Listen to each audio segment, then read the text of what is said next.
Good morning. When we were growing up, we made friends along the street that we lived in, as many of you did.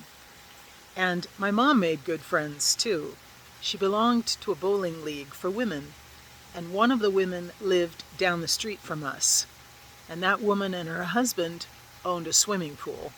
Well, you can see where I'm going with this. Where I grew up, having a swimming pool was indeed a luxury and a joy during the heat of summer.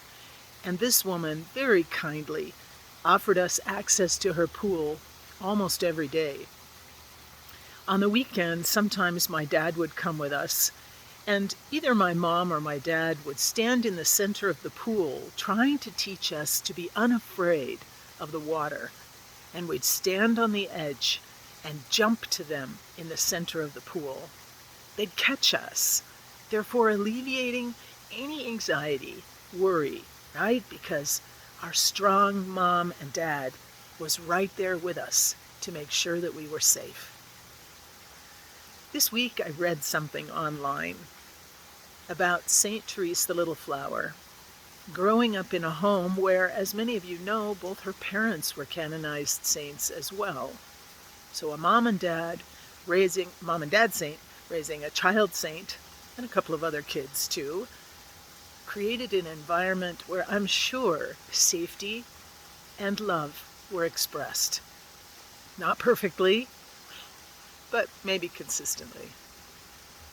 And one of the stories that this author was writing about that took place in the house of Therese, the Little Flower, was when she would descend the staircase at the center of their home. As she held the handrail and descended each step at a time, she would cry out, "Mama!" And her mom would say, "Yes, my child." And she'd descend another step and say, "Mama!" And her mom would say, "Yes, my child," wherever she was in the house. Now, the person retelling the story basically rolled her eyes and said, "Yeah, no one's got time for that, nor patience." But it was so touching for me to think that there the mom was, listening for the small voice and the footfall of her youngest child as she attempted to be brave and descend the staircase by herself.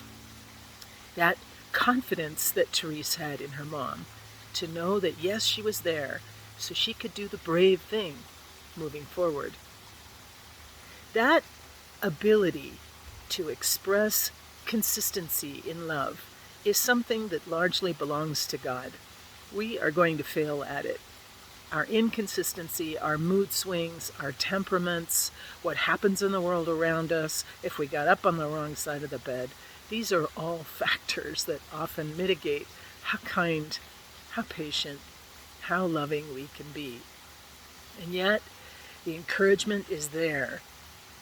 Do we tell the people around us how deeply loved they are? Not just by us, but by the divine. Now, some of this is no-brainer, and we will have done this in our lives. You sure don't need me to tell you or remind you about this.